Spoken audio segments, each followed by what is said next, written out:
할렐루야. 아멘. 오늘도 우리를 깨끗게 하시는 주님의 우애를 찬양하기를 원합니다. 항상 우리가 주님의 손을 날마다 단단히 붙잡고 나아갈 때 항상 승리할 줄로 믿습니다. 기쁨으로 함께 찬양하도록 하겠습니다.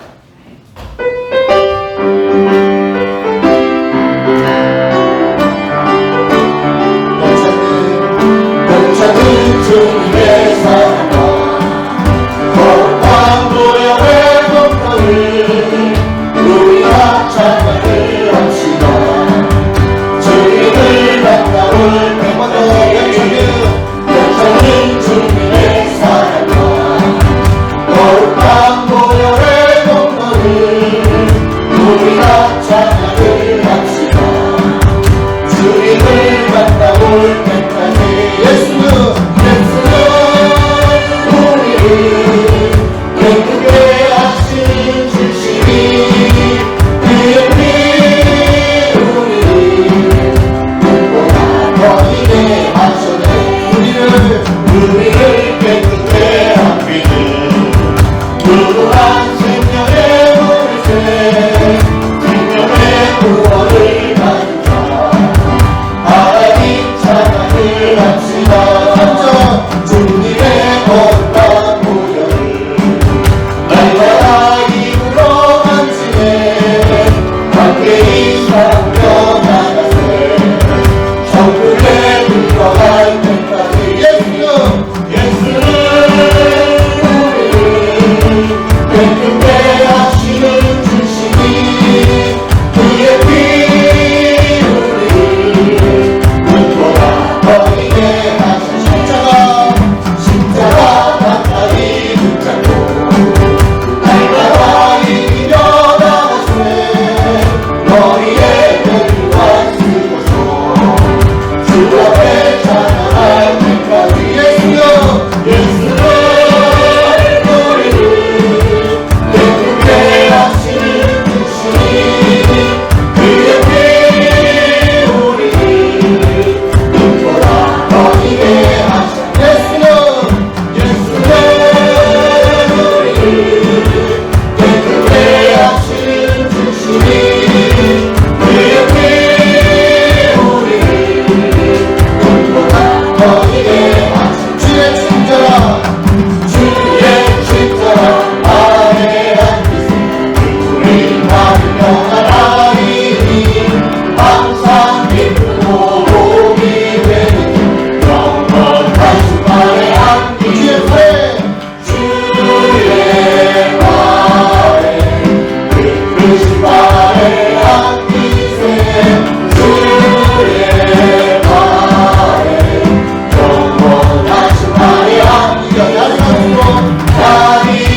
평안해지고 바로 설 줄로 믿습니다. 만왕의 왕이신 하나님은 항상 신실하십니다. 연약한 우리를 항상 지켜주시고 또 위로하시고 돌보아 주십니다. 우리가 주님 안에 거할 때 주님은 우리에게 평안함을 주시고 우리가 고백했던 것처럼 항상 우리 안에 평강과 위로와 기쁨을 주시라 믿습니다. 함께 찬양하겠습니다.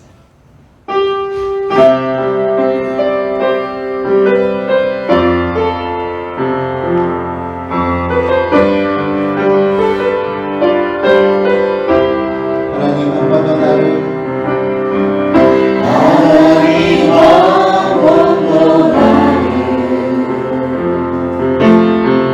시간씩 빈적 없으시고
전에 나오신 여러분 예수 그리스도로 환영하며 사랑합니다. 네. 모두 일어나셔서 서로 사랑함으로 주 안에 하나 되어 찬양하면서 성도의 교제 나누겠습니다.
일어서신 채로 성축해 누명은 찬양합니다.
이전에 없었던 노래로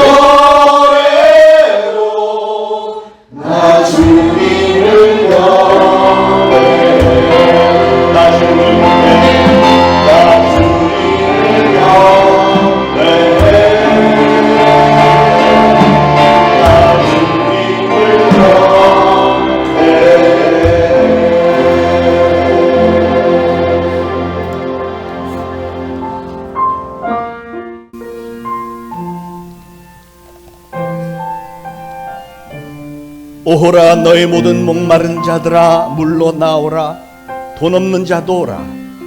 너희는 와서 사 먹되 돈 없이 값 없이 와서 포도주와 젖을 사라.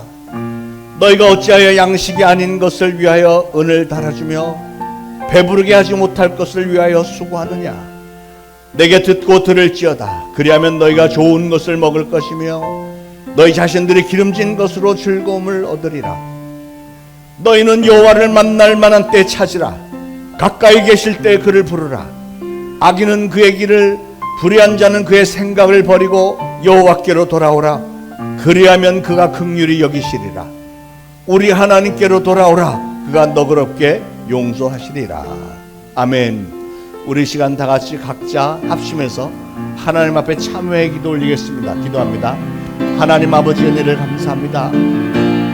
오늘도 거룩한 주일을 저희에게 허락하셨고 저희를 삶의 여건도 허락하셨고 귀한 믿음 허락하셔서 저희를 하나님의 존전에 나와 하나님의 이름을 부르며 하나님을 찬양하며 말씀 듣고 기도하는 시간 허락해 주셔서 감사합니다. 저희를 간절히 소원하기는 저희들이 오늘 정성을 다해 올려드린 이 예배가 가히 하나님을 기쁘시게 드린 예배가 되면 참 좋겠습니다. 그러한 시간 참회의 시간에 저 스스로를 돌아볼 때 하나님, 저는 영락없는 죄인인 것을 고백을 합니다. 하나님 앞에 감히 설 수도 없는 연약한 죄인이 그럼에도 불구하고 예수 그리스도의 은혜로 죄사함 받고 구원받은 하나님의 자녀로서 이제 저의 안에 예수 그리스도가 주님으로 계시고 예수 그리스도의 보혈이 여전히 유효하여서 저희의 모든 죄가 정말 깨끗하게 씻김을 받는 줄로 믿습니다. 오늘날 사랑하는 성도들이 하나님 앞에 나와서 하나님을 회개합니다. 하나님 참회합니다. 정말 하나님께 올려드린 모든 죄의 상황들을 돌아보면서 저희들의 연약함을 불쌍히 여기시고 모든 죄를 용서하여 주옵소서.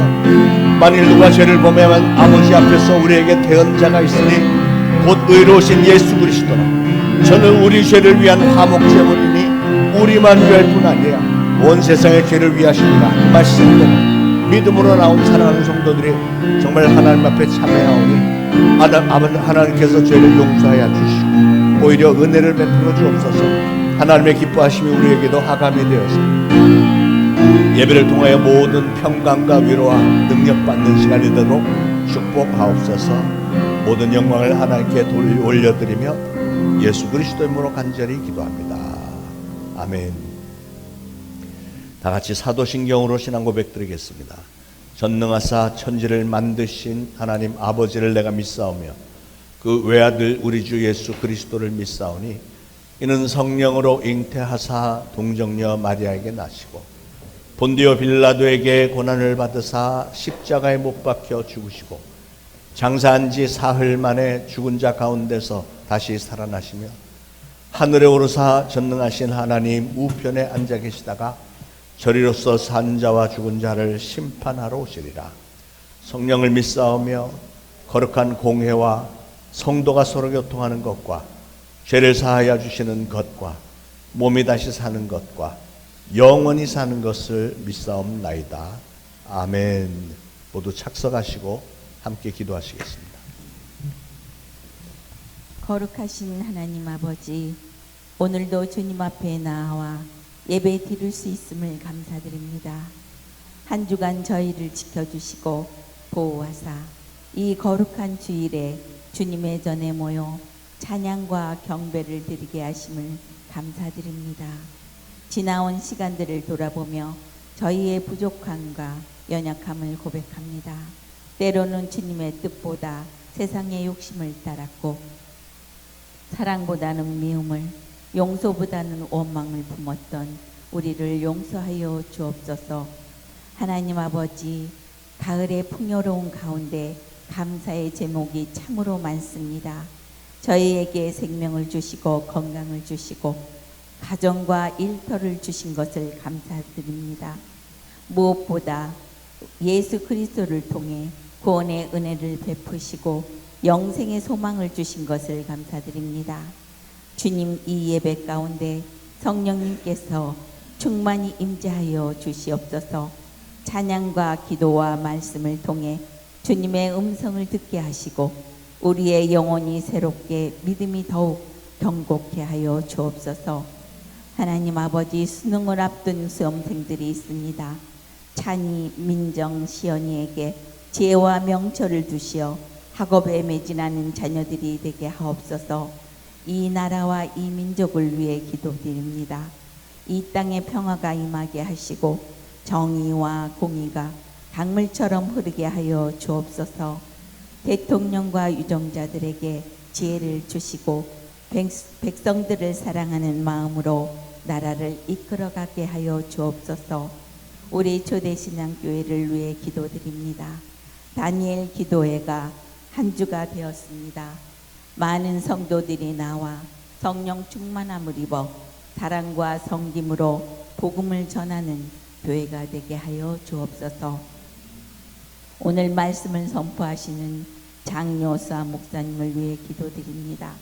주님께서 항상 함께 하여 주사 성령 충만하게 하여 주옵소서.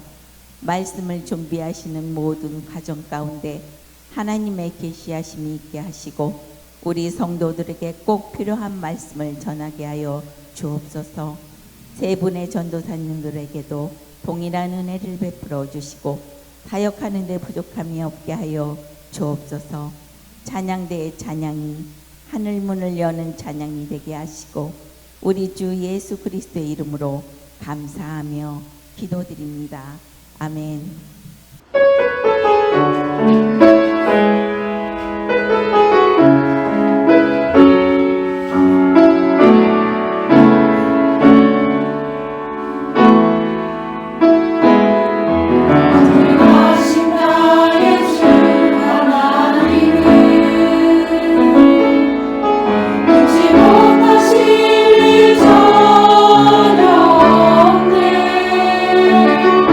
우리의 모든 강구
주시는 하나님의 말씀은 고린도 후서 1장 1절부터 11절까지. 우리가 지금 살고 있는 이 세상에는 문제들도 참 많고 스트레스가 날마다 많이 축적이 되는 것 같습니다.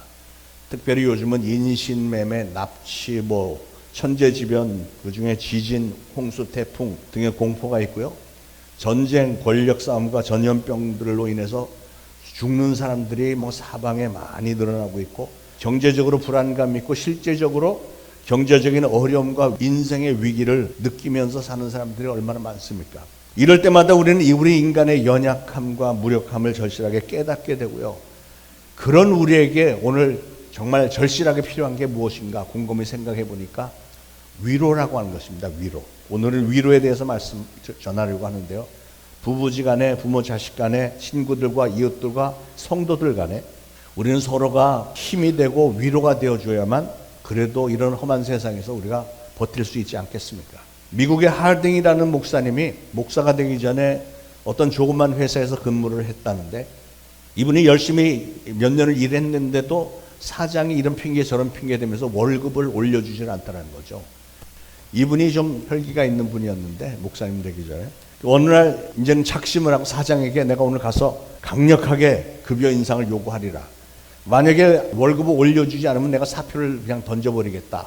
작정을 하고 아내에게도 그 뜻을 밝히고 출근을 했는데, 그런데 그날 일이 너무 바빠서 사장과 면담할 기회를 잡지를 못했습니다. 하루 종일 일하고 지친 몸과 마음으로 집으로 돌아왔는데, 집에 와서 보니까 테이블 위에 카드가 2개가 있는데, 보니까 아내가 준비한 카드였어요. 카드를 펼쳐보니까 하나는 여보 당신 월급 인상을 축하드려요 하는 카드가 있었고, 두 번째는 월급은 인상되지 않았지만 난 당신의 능력을 믿어요, 여보 힘내세요 하는 카드. 그러니까 이 아내는 어떤 상황에서도 남편을 격려하고 위로해 줄 만반의 준비를 갖추고 있었던 거죠. 근데 별거 아닌 것 같지만 이 남편은 막 너무너무 감동을 받았어요. 내 아내가 날 이렇게도 믿고 나를 이렇게 격려하는구나 하고, 그래서 내가 더 열심히 일해야 되겠다고 회사에서도 더 열심히 일함으로 유능한 직원으로 인정을 받았고, 그러고 나서 얼마 후에 이분이 하나님의 부르심 받고 목사까지 됐다고 합니다. 여러분, 위로라고 하는 것에는 놀라울 만큼 능력이 있습니다. 능력이. 이사야서 40장 1절에 보니까 너희 하나님이 가라사대 너희는 위로하라, 내 백성을 위로하라. 저는 이 말씀이 얼마나 좋은지 몰라요. 이 말씀에 담겨있는 하나님의 의도는, 하나님은 우리를 극진히 사랑하시기 때문에 어떻게든지 우리를 위로하기를 원하고, 또 하나 그럼 들어가서 우리 하나님의 백성들, 하나님의 자녀들이 신앙의 공동체 안에서 서로 위로하는 것을 원하신다는 것이죠. 고린도후서는 사도 바울이 쓴 여러 가지의 서신서들 가운데서 특별히 특징이 뭐냐면, 사도 바울의 인간적인 모습을 많이 보여주는 서신입니다. 우리가 잘 아는 대로 사도 바울은 정말 위대한 사역자였지만 자기 자신 역시도 연약한 인간이라는 사실을 인정을 하면서, 그래서 사도 바울은 때로는 신음할 때도 있고, 또 좋은 일 생기면 환희와 기쁨에 희망에 넘치는 인간적인 모습을 많이 보여준 서신서이고요. 그래서 이 고린도후서를 가리켜 눈물의 편지라는 별명으로 부릅니다. 눈물의 편지. 왜냐하면 사도 바울이 우리 주님으로부터 부르심을 받은 이후 최선을 다해서 사역을 했잖아요. 성경에 나온 인물 가운데 아마도 사도 바울이 최선을 다해서 가장 열심히 달리면서 복음을 전했는데, 그렇게 열심히 복음을 전하는 와중에 바울은 또 그 누구보다도 극심한 고통과 핍박과 막 죽음의 고비 이런 것들을 많이 겪었어요. 그래서 그런 것을 경험한 후에 보낸 편지이기 때문에 그 편지 속에는 사도 바울의 눈물이 가득 담겨 있는 겁니다. 어떤 눈물을 그렇게 흘렸을까 한번 성경 말씀을 통해서 좀 찾아보겠습니다. 8절 9절에 보니까 우리 같이 봉독하실까요? 시작. 형제들아, 우리가 아시아에서 당한 환난을 너희가 모르기를 원하지 아니하노니 힘의 경도를 심한 고통을 당하여 살 소망까지 끊어지고, 우리는 우리 자신이 사형 선고를 받은 줄 알았으니 이는 우리를 자기를 의지하지 않고 오직 죽은 자를 다시 살리시는 하나님만 의지하게 하심이라. 자, 사도 바울이 얼마나 극심한 고통과 죽음의 고비를 많이 겪었는지를 그 다음에 고린도후서 11장 23절부터 쭉 나열을 했는데요. 이것도 우리 한번 같이 봉독하시죠. 그들이 그리스도의 일꾼이냐 정신없는 말을 하거니와 나는 더욱 그러하도다. 내가 수고를 넘치도록 하고 옥에 갇히기도 더 많이 하고 매도 수 없이 맞고 여러 번 죽을 뻔하였으니 유대인들에게 강한 매를 5번이나 맞았으며 3번 태장으로 맞고 1번 돌로 맞고 3번 파선하고 일주야를 깊은 바다에서 지냈으며 여러 번 여행하면서 강의 위험과 강도의 위험과 동족의 위험과 이방인의 위험과 시내의 위험과 광야의 위험과 바다의 위험과 거짓 형제 중의 위험을 당했고 또 수고하며 애쓰고 여러 번 자지 못하고 줄이며 목마르고 여러 번 굶고 춥고 헐벗었노라.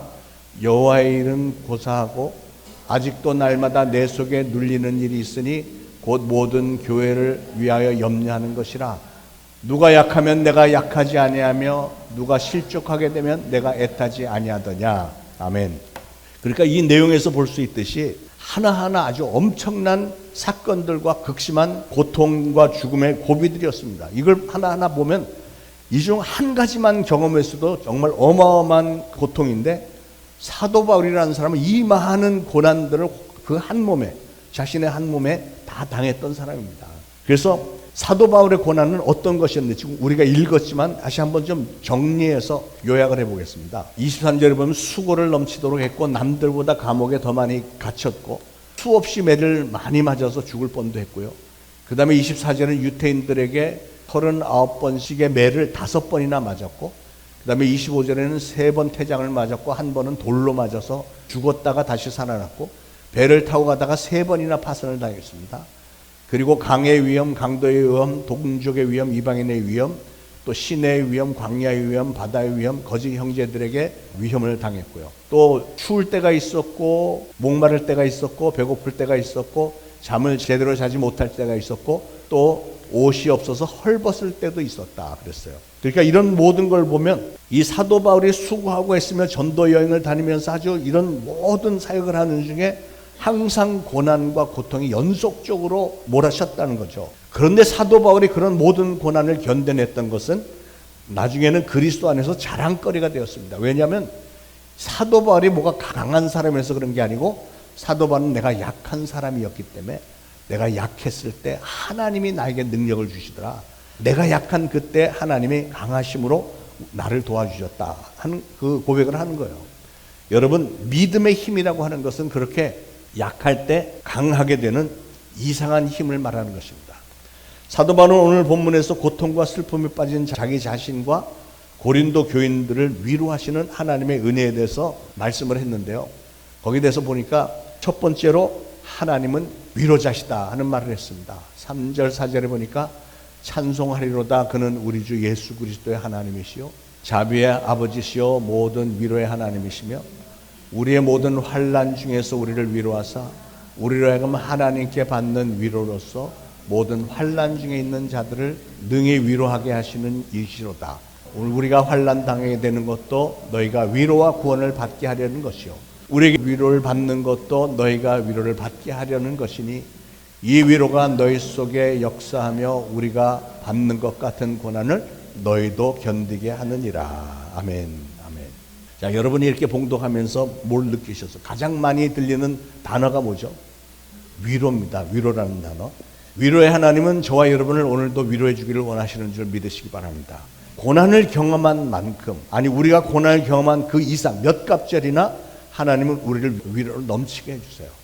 그래서 여러분 인생길에 힘드실 때는 하나님을 바라보는 것이 가장 중요합니다. 그게 신앙인이잖아요. 그래서 어두움에 밝은 빛을 비춰주시고 너의 작은 신음에도 응답하시니 너는 어느 곳에 있든지 주를 바라고 주만 바라볼지라. 아멘. 여러분, 우리가 하나님을 바라볼 때 하나님께서는 놀라운 위로를 우리에게 부어주시는 줄로 믿으시기 바랍니다. 어떤 나라의 왕이 나라 안에 최고의 석학들을 소집을 해서 너희들 인생이라는 게 도대체 무엇이냐 한번 연구를 해서 나에게 그 결과를 알려달라 그랬습니다. 그래서 이 박사들이 오랫동안 모여서 연구를 해서 책자를 만들어서 왕에게 보고하려고 갔더니 세월이 많이 흘러서 벌써 나이가 많아진 왕이 그 긴 논문을 다 읽을 기력이 없어서 내가 도저히 못 읽겠으니까 너희들 이거를 좀 요약을 해갖고 얇은 책자로 하나 좀 요약을 해봐라. 그래서 다시 돌아가서 했는데 또 세월이 지나서 다시 오니까 이제 왕이 거의 죽을 때가 됐어요. 그래서 왕이 내가 도저히 그것도 못 읽겠으니까 누가 딱 한마디로 인생이 무엇인지 나에게 좀 표현을 해다오. 그랬더니 그 대표자가 왕에게 말하기를, 폐하, 인생이란 말이죠, 태어나서 늙고 병들고 고통받고 그리고 죽어가는 것입니다. 그랬더니 왕이 빙그레 미소를 지면서 그래, 인생을 살고 보니 그렇더라 하면서 숨을 거뒀다고 합니다. 좀 비관적으로 들릴지 모르겠지만 인생이란 요약을 하면 태어나서 늙고 병들고 고통받고 죽는 것이 이게 현실이잖아요. 큰 아웃라인이 그렇게 되잖아요. 여러분, 세상을 살다 보면 인생의 순간순간 참으로 힘든 일들이 많습니다. 그럼에도 불구하고 우리 믿는 성도들에게는 희망과 위로의 메시지가 있습니다. 시편 46편 1절에 하나님은 우리의 피난처시여 힘이시니 환난 중에 만날 큰 도움이시라. 얼마나 좋은 말씀입니까? 우리 인생은 짧고 허무하고 슬픔도 많고 참으로 고통이 많은 세상에 우리가 지금 살고 있지만 위로와 자비의 하나님은 우리와 늘 함께 하신다는 사실을 믿으시기 바라요. 다윗도 그래서 시편 23편에 고백하기를 내 평생의 선하심과 인자하심이 정녕 나를 따르리니 내가 여호와의 집에 영원히 거하리로다. 이런 고백을 했죠. 그러므로 사랑하는 여러분, 살면서 어려움을 만났을 때 너무 힘들다고 해서 좌절하거나 포기하거나 쓰러지지 마시고요. 그럴 때 여러분이 삶이 힘들 때는 항상 하나님을 바라보시면서 하나님께 위로를 간구하시고 도움을 요청을 하세요. 그래서 하나님께서 여러분의 기도를 들으시고 그래, 네가 나를 찾았으니 내가 응답하겠다 하면서 여러분에게 위로도 주시고 힘을 주시는 것을 체험을 하시면서 날마다 승리하시기 바랍니다. 그게 신앙이잖아요. 두 번째로 하나님이 우리에게 주시는 위로는 지금 일시적으로 잠깐만 느끼게 하는 그런 감정적인 위로가 아니라는 것입니다.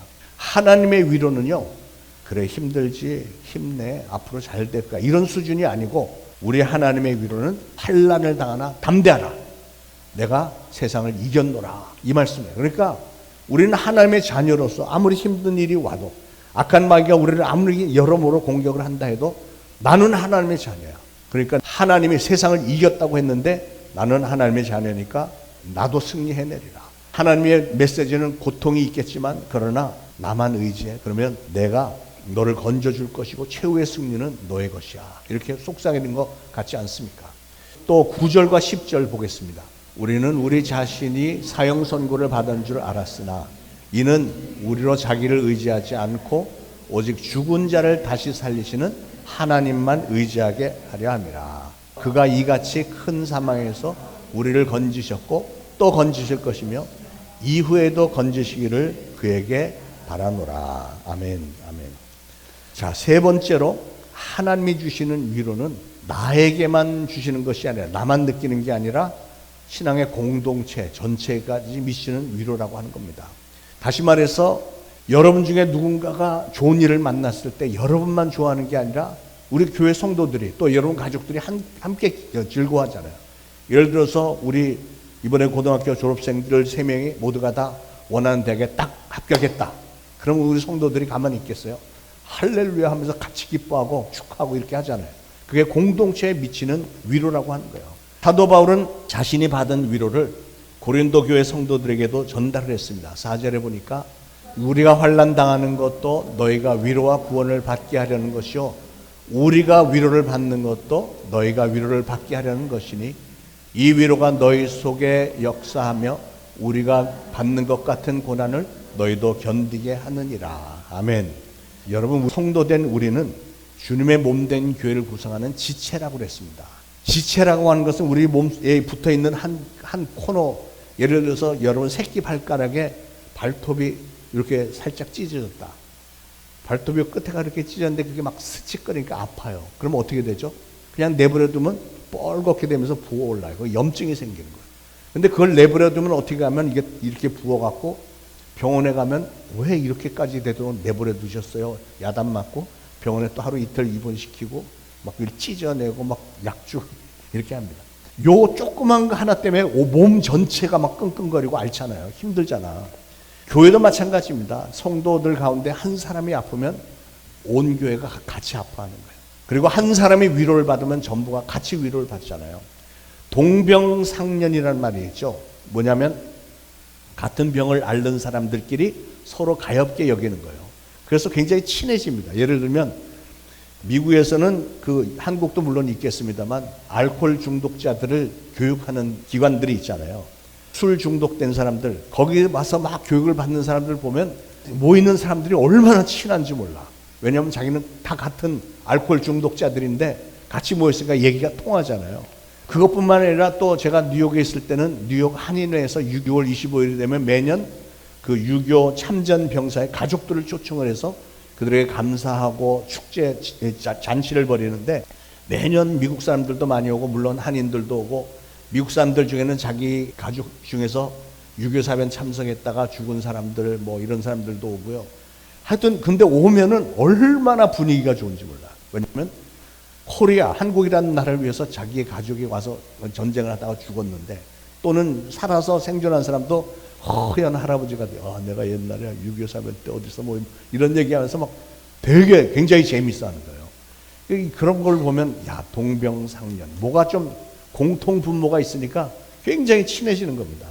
그런 모임들이 많이 있죠. 자녀들이 탈선한 가정들의 부모들이 모이면 또 그 부모들은 굉장히 잘 통하고 부부 문제 때문에 모인 가정들도 마찬가지죠. 이렇게 서로 주고받고 하는 그 위로가 있는데 그런 위로는 엄청난 전염성이 있고요. 그 누구보다도 친근감이 있습니다. 특별히 우리 교회 안에서 신앙의 공동체 안에서 그래서 우리는 같은 하나님을 섬기면서 같이 생사고락을 같이 하면서 이런 서로 위로하고 위로받는 신앙의 공동체가 되어야 될 줄로 믿습니다. 미국의 메리어트 호텔, 유명한 그 호텔인데요. 거기에 찰스라는 웨이터가 하나 있었는데 한 번은 손님 중에 하나가 여동생이 세상을 떠났다는 그 얘기를 들었어요. 찰스라는 사람이 이제 마음에 좀 찡한 게 와서 카드를 한 장을 사갖고 이제 조문, 당신의 그 동생이 죽은 것을 참 안타깝게 생각합니다. 이렇게 편지를 쓰고 호텔 직원들 다 서명을 하게 하고 그리고 신선한 애플 파이를 하나 사다가 그 손님 방에 늦었습니다. 그랬더니 이 손님이 너무 감동을 받은 거예요. 그래서 메리에트 호텔 회장에게 감사의 편지를 한 장 보냈는데 그 내용이 참 좋아요. 뭐라고 했냐면 저는 그 호텔에 묵으면서 당신 호텔에 일하는 찰스라는 사람을 만났는데 참 그 사람을 보니까 당신이 얼마나 훌륭한 사람인지 알겠습니다. 이 사장 보고 그러면서 제가 살아있는 동안 저는 당신의 호텔만 사용할 겁니다. 그리고 제 친구들에게도 주변 사람들에게도 당신의 호텔에 대해서 좋은 얘기를 다 하고 그 호텔만 사용하도록 권면할 것입니다. 이게 별거 아닌 것 같았지만 한 웨이터가 베풀어준 이 격려와 위로가 동생을 잃은 여인에게 엄청난 감동을 줬다는 거죠. 참 조그만 위로였지만 이 여인은 그 위로를 받고 감동을 받고 나는 평생 이 호텔만 사용하겠다. 얼마나 큰 위로가 됐습니다. 그래서 사랑하는 여러분, 우리는 서로 위로를 주고 위로를 받는 그런 신앙의 공동체가 되어야 되겠습니다. 위로라고 하는 것이 우리의 삶에 얼마나 큰 힘이 되는지 몰라요. 오래전에 시카고 마라톤 대회에서 2시간 5분 42초라는 기록으로 우승했던 모로코의 할리드 하누치라는 선수가 있는데요. 이 사람이 최고 신기록을 깨뜨렸는데 그렇게 할 수 있었던 배경에는 아내의 위로와 격려가 큰 힘이 되었다고 고백을 했답니다. 이 사람은 총각 시절에 결혼하기 전에 자기 나라에서 몇 번 우승한 적이 있었지만 그래도 기록이 그렇게 대단히 좋지는 않았는데 그는 큰 꿈을 품고 미국으로 유학을 왔대요. 자기는 세계적인 마라톤 선수가 되고 싶어서 왔는데 한 번은 체육을 전공한 산드라라는 여자가 격려와 위로를 했다고 해요. 내가 보기에 당신은 큰 훌륭한 선수가 될 수 있습니다. 그 위로를 수시로 그 얘기를 들려줬대요. 근데 그게 정말로 힘이 되더라는 거죠. 내가 이 사람에게 정말 이 인정을 받는다는 사실, 그게 좋았고, 훈련을 하는데 이 산드라는 여자가 계속해서 옆에서 격려를 해줬으니까 당연히 둘이 눈이 찡한 게 있었고 사랑에 빠졌고 결혼까지 했대요. 결혼하고 나서 이 사람은 더 열심히 노력을 했고 마침내는 최고 신기록으로 시카고 마라톤 대회에서 우승을 했다는 거죠. 그러고서는 그가 고백한 게 이 승리의 월계관과 이런 모든 영광을 아내에게 돌리면서 아내 산드라 덕분에 오늘의 내가 있게 됐습니다. 흔히 보는 얘기지만 굉장히 진정성 있게 얘기를 했다는 거죠. 사랑하는 여러분, 이 세상 살다 보면 힘들다고 느낄 때가 있습니다. 분명히 어려운 상황이 올 때가 있죠. 그럴 때는 모든 것이 다 귀찮고 피곤하다고 생각이 들고요. 정말 다 그냥 놔버리고 싶은 때가 없지 않아 있죠. 그럴 때 필요한 게 뭘까요? 그것은 바로 위로와 격려입니다. 우리 인간들은 다 똑같아요. 아무리 잘난 사람도 정말 누군가의 위로와 격려가 필요해요. 그런데 문제는 이 세상에서는 그런 정말 온전한 위로자를 찾기가 쉽지 않다는 거예요. 그렇기 때문에 더 낙심이 됩니다. 가까운 사람들, 여러분의 남편, 아내에게 막 아무리 하소연을 해도 그냥 거기에 대고 말대꾸만 하지 별로 그렇게 큰 위로가 안 될 때가 얼마나 많습니까? 그러면 더 피곤하고 더 화가 나기만 하죠. 그렇기 때문에 우리는 정말로 위로를 할 때 진실된 마음으로 진정성 있게 위로하고 격려를 해주기를 바랍니다. 그런데 사실 위로해 주지 않는 남편이나 아내나 친구들도 이해는 하셔야 돼요. 왜 그분들이 왜 진정성 있게 여러분을 위로를 못 해주냐면 자기 자신들도 힘드니까. 세파에 시달려서 완전히 그냥 자기 코가 석자나 빠져있고 피곤하고 낙담이 되어 있는데 다른 누구도 위로할 겨를이나 여유가 없는 거죠. 그러므로 사랑하는 여러분, 우리부터라도 시작해서 인생에 그런 여유는 좀 남겨두고 우리가 살 수 있기를 바랍니다. 그래서 남들의 아픔과 괴로움을 볼 수 있고 남들의 고통에 조금이라도 귀를 기울일 수 있도록, 그래서 찾아가서 말로 위로하시길 바랍니다. 우리 인간은 정말 너나 할 것 없이 다 연약합니다. 그래서 위로가 필요합니다. 열왕기상에 보면 구약시대 가장 위대한 선지자 엘리야가 나오잖아요. 엘리야의 사건 잘 알죠. 열왕기상 18장의 갈멜산에서 엘리야 선지자는 850명의 우상 숭배자 선지자들과 850대 1의 대결을 벌였잖아요. 그런데 이 우상 숭배자들이 하루 종일 새벽부터 저녁까지 자기네 제단에다가 뭐 짐승 올려놓고 막 하늘에서 불을 내려라고 기도하고 막 춤을 추고 옷을 찢고 막 몸에 상처를 내가면서 기도를 해도 아무 일도 일어나지 않았어요. 근데 막판에 엘리야 선지자가 혼자서 거기 제단에다가 짐승 올리고 물 다 뿌리고 막 잔뜩 완전히 막 홍수처럼 째놓은 다음에 하나님 불이요. 그랬더니 그냥 순식간에 넣어서 다 태워버렸잖아요. 그러고 나서 승리를 했기 때문에 그 850명의 우상숭배자를 붙잡아갖고 다 죽여버렸어요. 그러니까 완전히 정말 그 승승장구하는 거죠. 그러고선 그거로 끝난 게 아니라 3년 반 동안 비가 내려오지 않던 그 땅에, 기근으로 고통 중에 있던 그 땅에 하나님 비를 내려달라고 기도했더니 막 폭우가 쏟아져 갖고 막 엄청났잖아요. 그래서 승리에 도취되어 있는데 바로 그때 그 나라의 악녀 왕비 이세벨이 뭐라고 했냐면 내일 이맘때는 반드시 내 생명을 저 사람들 중 한 사람의 생명과 같게 하리라. 그러니까 너도 내일 이맘때 죽여버리겠어. 뭐 이거예요. 그랬더니 아니 이 여자가 말했다는 그 하나 때문에 그 위대한 선지자 엘리야가 갑자기 겁장이가 돼갖고 도망을 쳐버리는 거예요. 아니 어떻게 이럴 수 있습니까? 지금 어마어마한 기적을 그 많은 사람 앞에 보였으면서도 그 여자가 한마디 한 것 때문에 그냥 무서워서 도망을 치는 거예요. 성경 말씀 보실까요? 열왕기상 18장 3절 4절인데 시작. 그가 이 형편을 보고 일어나 자기의 생명을 위하여 도망하여 유다에 속한 브엘세바에 이르러 자기의 사원을 그곳에 머물게 하고 자기 자신은 광야로 들어가 하룻길쯤 가서 한 로뎀나무 아래에 앉아서 자기가 죽기를 원하여 이르되 여호와여 넉넉하오니 지금 내 생명을 거두시옵소서.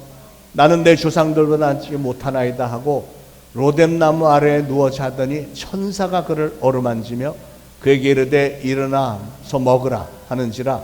본즉 머리맡에 숯불에 구운 떡과 한 병 물이 있더라.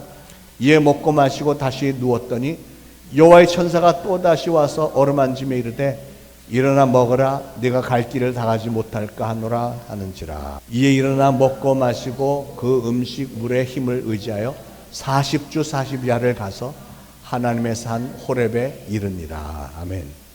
자, 천사가 이렇게 시리에 빠져 있는 이 엘리야 선지자를 깨우면서 먹을 것을 주면서 위로를 했더니 엘리야는 그 힘을 의지해서 40일간 밤과 낮을 걸어서 호렙산에 도착했다. 40주 40야니까 계속 갔다는 거예요. 40일 동안 자지도 않고 그냥 갔다는 얘기처럼 보여요. 그런데 여러분, 거의 죽을 것 같았던 엘리야가 어떻게 힘을 얻고 이렇게 새로운 사명을 얻게 됐죠? 그것은 바로 하나님의 격려와 위로 때문이었다는 것입니다. 천사를 보내셔서 손을 붙잡아 주셨기 때문에 엘리야가 다시 한번 힘을 얻어서 일어날 수 있었던 것이죠. 여러분, 살다 보면 힘들고 지칠 때가 종종 있습니다. 엘리야는 그 위대한 선지자였으면서도 자기를 차라리 죽여달라고, 죽고 싶다고 이렇게 얘기를 했어요. 그럴 때 우리는 누군가의 위로가 필요한 거예요. 근데 문제는 참된 위로자가 이 세상에 찾기가 힘들다는 거잖아요. 그런 상황이 우리를 더 낙담시킵니다. 세상을 살다 보니까요, 내가 성공하고 세상적으로 잘 나갈 때는 내 주변에 나를 위로하고 격려하는 사람들이 그렇게 많은데, 내가 힘이 없고 실패했을 때는 사실은 그때가 가장 위로자가 필요한 때인데, 대부분 사람들은 슬그머니 외면을 하고 꽁문을 빼죠. 왜 그럴까요? 여러분의 짐을 같이 지고 싶지 않기 때문이고, 또 하나는 자기 자신도 너무 피곤하기 때문에. 예. 여러분, 우리 기독교는 사랑의 종교라고 안 믿는 사람들까지도 누구나가 다 알고 있습니다. 우리는 내 이웃을 내 몸처럼 사랑해야 되는 신앙인들이잖아요. 그 사실을 누구나가 다 알고 있는데 그렇게 실천하는 사람들이 많지 않은 것 같아요. 여러분, 우리의 사명은 그래서 좋은 이웃, 사마리아인이 되는 거예요. 그렇게 하는 게 하나님이 주신 사명을 잘 감당한 일이 되는 겁니다. 저는 여러분 모두가 다 그렇게 선한 사마리아인들이 되기를 애써주시기를 주님의 이름으로 부탁을 드립니다. 근데 혹시 여러분 주변에 여러분을 위로해 주는 사람이 없다고 해도 여러분 너무 실망하지 마시기 바랍니다. 왜냐하면 우리에겐 진짜로 좋은 신실하신 위로자 하나님이 우리에게 계시잖아요. 하나님의 위로를 받기 위해서 우리가 해야 하는 일이 있는데, 그게 뭐냐면 우리는 하나님 앞에 나와야 되는 거예요. 하나님 앞에 나와서 항복해. 하나님, 제가 제 힘으로 제 능력으로 세상을 살아보려고 했는데 제 한계는 이거네요. 더 이상 못하겠어요. 하나님, 저 좀 도와주세요. 하나님이 저를 좀 도와주세요. 정말 하나님 앞에 나와서 항복하기를 바랍니다. 그러면 주님은 오셔서 여러분의 손을 붙잡아 주실 것입니다. 여러분, 특별히 기도가 잘 안 되는 분은 이 찬양을 해보세요. 주님여, 이 손을 꼭 잡고 가소서. 그 찬양을 하면 우리 주님께서는 여러분에게 힘을 주실 줄 믿습니다. I have a dream 이라는 스피치로 유명한 종교개혁가 마틴 루터 킹 주니어가 있죠. 마틴 루터 킹 주니어는 흑인인데 비폭력 투쟁으로 흑인들의 인권을 위해서 미국에서 노력을 했습니다. 처음 그 일을 했을 때는 전혀 소망이 없어 보였어요. 왜냐하면 그 당시는 흑인을 노예 해방을 했어도, 링컨 대통령 때 노예 해방을 했어도 여전히 인종차별이 심했고요. 흑인들은 여전히 힘들었습니다. 그때 마틴 루터 킹 주니어 목사님이 불렀던 찬양이 바로 이거예요. 주님여, 이 손을 꼭 잡고 가소서. 약하고 피곤한 이 몸을. 그 찬양이었는데, 그 찬양처럼 우리 주님께서 그의 손을 꼭 붙들어 주셔서 마지막에 그는 39살에 암살당하긴 했지만 그래도 흑인 인권 운동을 해서 얼마나 많은 업적을 이루었는지 모릅니다. 여러분, 우리가 우리 자신의 힘으로 할 수 있는 일이 그렇게 많지 않습니다. 여러분이 아무리 재능이 많고 재력이 많고 해도 우리가 할 수 있는 일 그렇게 많지 않아요. 그러나 하나님이 붙잡아 주시면 모든 것이 가능한 줄로 믿으시기 바랍니다. 빌립보서 4장 13절에 내게 능력 주시는 자 안에서 내가 모든 것을 할 수 있느니라 그랬잖아요. 여러분, 우리 인간은 정말 연약합니다.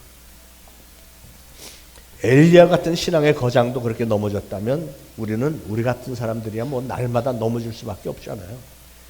우리 인간에게는 두 가지 가능성이 있습니다. 두 가지 가능성 어떤 걸까요? 우리는 실패할 가능성이 있고 성공할 가능성이 있어요. 무슨 말이냐면 어제의 성공자가 오늘 실패자가 될 수 있고, 반면에 어제의 실패자가 오늘 성공자도 될 수 있다는 겁니다. 어제 열심히 충성하면서 섬기던 사람이 오늘은 원망하는 불평분자가 되기도 하잖아요. 어제는 성공했다고 대단했었는데 오늘은 폐잔병처럼 되는 경우가 얼마나 많습니까? 신앙의 가능성이 전혀 안 보이던 사람이 위대한 신앙인이 되는 경우 우리는 수시로 봅니다. 우리 인생이 어떻게 될지는 그 누구도 모릅니다. 오로지 하나님만이 아세요. 그렇기 때문에 여러분, 뭐가 좀 잘 안 된다고 해서 좌절할 필요도 없고요. 지금 세상적으로 잘 나간다고 해서 우쭐대지도 마시기 바랍니다. 우리는 범사에 주님만 바라봐야 돼요. 만사가 우리 뜻대로 되는 게 아닙니다. 잠언 16장 1절에 마음의 경영은 사람에게 있어도 말의 응답은 여호와에게로서 나느니라 그랬잖아요. 모든 일은 하나님의 뜻과 섭리와 계획 가운데, 경륜 가운데 다 이루어지는 줄로 믿으시기 바랍니다. 그러므로 사랑하는 여러분, 여러분의 모든 인생의 모든 행사를 다 하나님에게 맡기시기 바랍니다. 그래야만 모든 것이 다 제대로 이루어지게 되고요. 엘리야 선지자의 갈멜산의 승리를 보아도 알 수 있는 것은 이건 무슨 엘리야의 능력으로 그런 놀라운 기적이 난 게 아니잖아요. 엘리야는 기도를 했을 뿐이고 하나님이 그 기도를 응답해 주신 겁니다. 하나님이 이루어 주신 거예요. 우리도 하나님이 이루어 주시면 모든 것이 가능한 겁니다. 그러기에 여러분 항상 하나님을 의지하며 나가시길 바랍니다. 우리는 약하면 약한 모습 그대로 그냥 솔직히 고백하면 하나님은 위로를 해주시고 우리를 일으켜 주세요. 혹시 여러분 중에 나는 이제 별 소망이 없어, 나는 이제 인생 끝났어, 뭐 이런 생각을 하는 분이 혹시 계십니까? 그분은 오늘 다시 한번 하나님을 의지하고 다시 한번 일어서시길 바랍니다. 하나님은 여러분을 통해서 이루고자 하시는 일이 분명히 있으시기 때문에 여러분을 반드시 일으켜 주실 줄로 믿으시기 바랍니다. 여러분이 아무리 좋은 비전을 세웠고 아무리 준비를 많이 했고 아무리 열심히 일을 한다고 해도 여러분의 인생의 시험과 환난과 역경의 파도는 계속해서 올 것입니다. 그리고 그 누구나 시험과 환난 속에서 넘어질 때가 있습니다. 엘리야도 그랬다니까요. 그런데 여러분 성공한 사람들을 보세요. 성공한 사람들 중에 한 번도 넘어져 보지 않은 사람이 하나라도 있나요? 그 사람이 성공한 이유는 한때 넘어졌었기 때문에 다시 일어설 수 있었던 거죠. 중요한 건 넘어졌을 때 우리가 두 손을 하나님 앞에 높이 들고 항복하면서 하나님 저 좀 붙들어 주세요, 하나님 저 좀 살려주세요 하고 하나님께서 붙잡아 주시는 힘으로 그 상황을 딛고 일어서야 되는 거예요. 오늘 주시는 하나님의 위로를 여러분 꼭 붙드시고 다시 한번 힘차게 일어서시기를 예수 그리스도 이름으로 축원을 드립니다. 기도하겠습니다. 하나님 오늘 주신 말씀 감사합니다.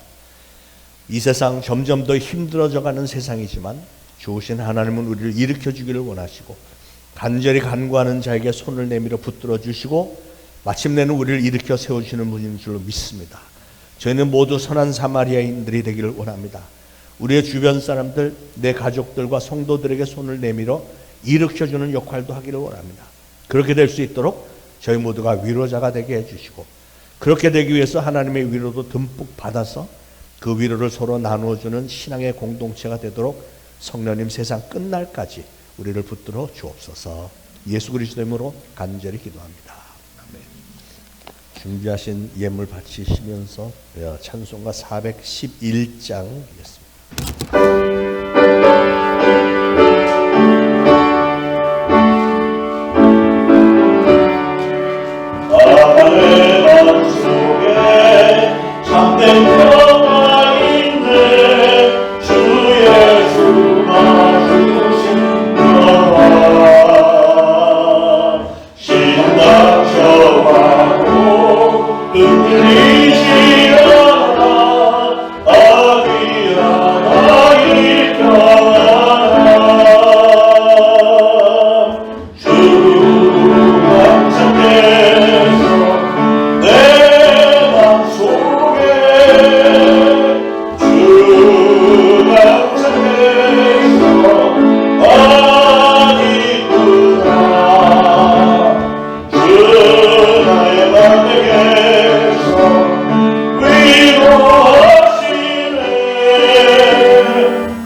기도하시겠습니다. 하나님 은혜를 감사합니다. 오늘도 하나님의 전에 예물 바칩니다. 바쳐진 예물이 하나님의 나라 확장을 위하여 잘 쓰임 받을 수 있도록 기름 부으시고 많은 열매 맺도록 축복하여 주옵소서. 바친 모든 손길들 하나님 꼭 기억하셔서 합당한 은혜와 축복으로 더하여 주시되 우리 사랑하는 가족들 모두가 다 건강 중에 또 생계도 우리 하나님께서 축복하셔서 물질의 풍요로움도 있게 하시고 그래서 하나님께 더 많이 바치며 더 많이 베푸는 손길들이 되어질 수 있도록 하나님께서 하늘의 보고를 열으시사 이른 비와 늦은 비의 축복이 있게 하옵소서. 예수 그리스도의 이름으로 간절히 기도합니다. 아멘. 자, 교회 소식은 우리가 다니엘 특별 금식 새벽 기도에 지금 하고 있는데 그래도 매일 많이들 오고 계셔서 참 감사합니다. 21일 내내 좀 계속 좀 그렇게 많이 오시기를 바라고요. 우리가 올려드린 기도들이 그렇게 해서 다 응답받는 것을 우리가 목격하면서 하나님께 영광 돌리기 원합니다. 자, 이번 토요일에 양화진 선교사 묘역 견학을 가는데 많이들 신청하셨는데 저 게시판에 그 신청서가 있으니까 가실 분들은 지금 또 추가하셔도 좋고 혹시 봉고차를 같이 타고 가실 분들은 이름 옆에다 봉고차 이렇게 쓰시면 좋을 것 같아요. 그래야 저도 그 차량 차질이 없도록 할 수 있겠습니다. 각자 가실 분들은 11시 반에 시작이니까 그 전에 그 교회 앞에서 만나도록 하겠습니다. 자, 우리 모두 일어나셔서 413장 1절 4절 부르시고 축도 예배 마치겠습니다.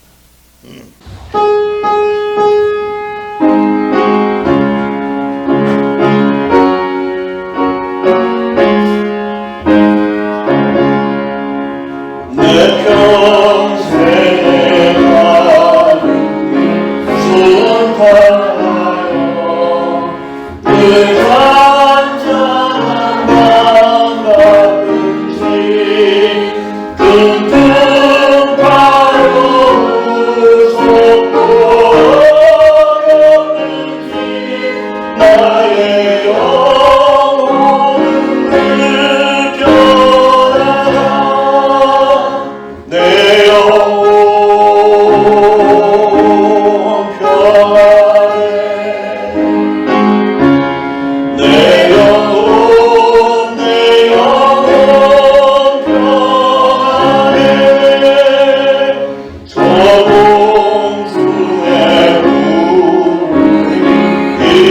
일어나며 큰 나팔이 울릴 때에 주 오셔서 세상을 심판하고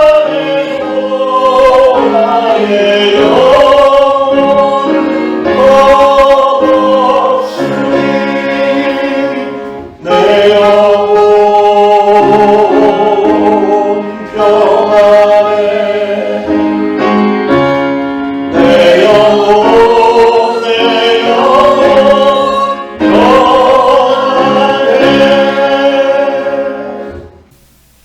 이제 우러러 죽어나 없기는 우리 구주 예수 그리스도의 무한하신 은혜와 하나님 아버지의 극신하신 사랑과 성령님의 감동, 감화, 교통, 위로하심이 오늘 이 거룩한 주일에 주님의 전에 나와 예배드리고 오늘 주신 말씀 마음에 잘 새기고 이제 보내심을 받는 가정, 이웃, 직장, 사업장에서 나도 위로를 실천하는 신앙인이 되리라 다짐하는 모든 성도들 머리 위에 이제부터 영원토록 항상 함께 있을지어다. 아멘.